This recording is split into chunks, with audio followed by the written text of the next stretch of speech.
Hey, what's going on, everybody?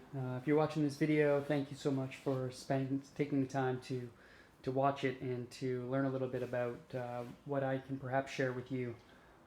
This is just an initial introduction to the series I'm going to put together. I'm not too sure how many videos it's going to be, but it's going to be called Fit with Fibro.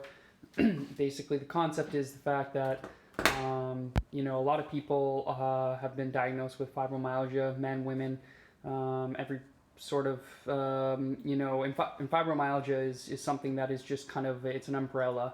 From what I've read and what I've heard from other people, the experiences are somewhat similar, but at the same time range extremely, and then also seem to encompass so many different other ailments that we could simply label as something else. So ultimately, it's an umbrella. It's an umbrella of syndromes and symptoms that we're experiencing. Without getting too attached to the concept of fibromyalgia and your pain, through so far it's been about a year, and all I can do is I can share the path and the process from to where I am today. Is where I am today better than where it was when I was first diagnosed? Absolutely, it was. Oops, sorry. I deal with my pain much differently, and therefore I tend to I'm able to be more alive in life, and not be completely drowned from life, or even almost like sleepwalking through life due to my pain. My path through pain has been perhaps a little different than some others, and some people may be able to resonate and some may not.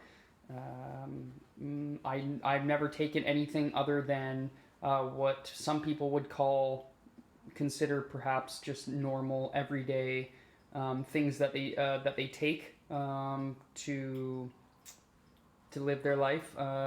An example is obviously food, coffee, or like glass of wine. These sorts of things have kind of been fluctuating throughout my time with fibro, and even before I was diagnosed, because obviously I was suffering before, and without going into crazy detail, I guess I can, if I feel called to, I can create more videos as to all that sort of stuff.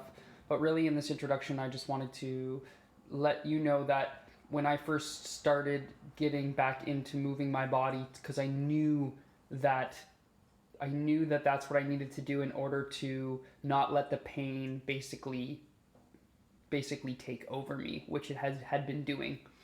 And I was basically identifying with the pain. I was identifying as a victim of something like this, and it resulted in my incapacity to basically be a human being, a functional human being, especially at the age of 32, where you're still trying to be an active participant in the world. I'm not in a stage where I could feel like I can just kick back or something like this. So I'm still very much drawn to participate in the world in some way. Of course, listening to the symptoms that I'm having. So yeah, I just want to express that.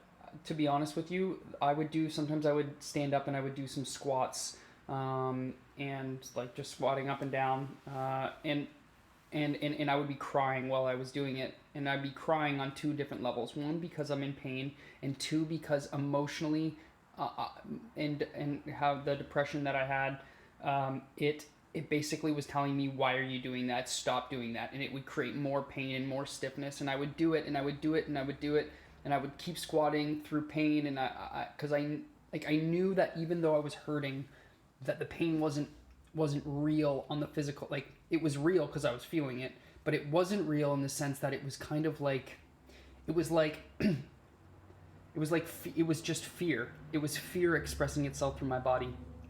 And that's one of the biggest takeaways that I've learned so far, is that it's actually just built up emotional patterning, and let's call it I kind of call it trauma. That sounds like a really big word, word that's I've tossed around quite a bit, and I just feel like I want to change it, but for the sake of this moment, let's just keep it.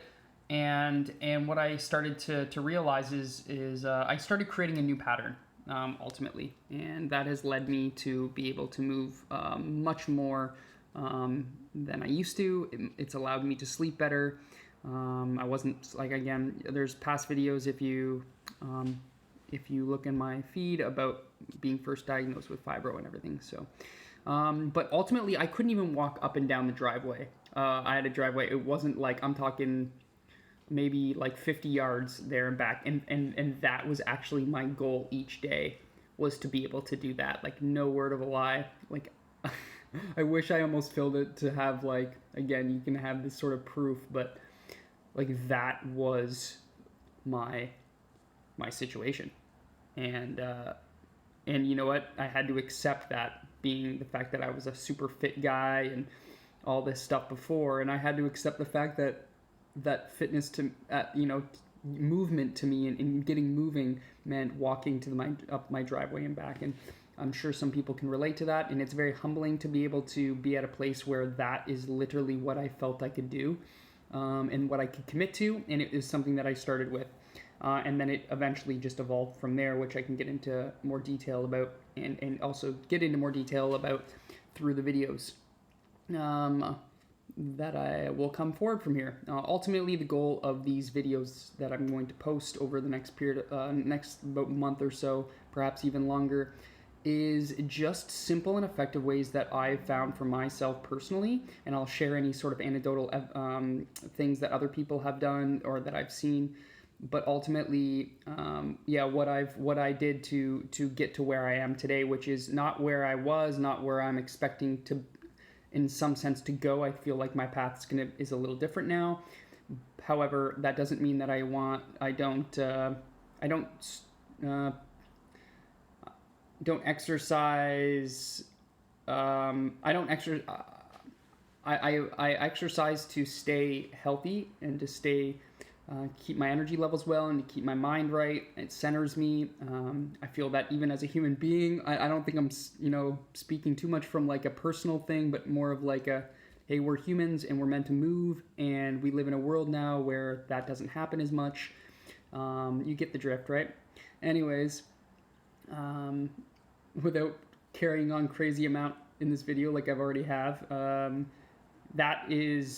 this is where we're going to start, and the next video you can expect from me is a little bit about the first few steps that I made to beginning my journey into becoming what I would consider, for myself right now, fit, which is such a blessing, and we'll talk more about that. And if you're watching this video and you want to share a little bit about your journey, and also you want to share a little bit about how you would like to not let fibro define you, or depression or anything else that you've been diagnosed with.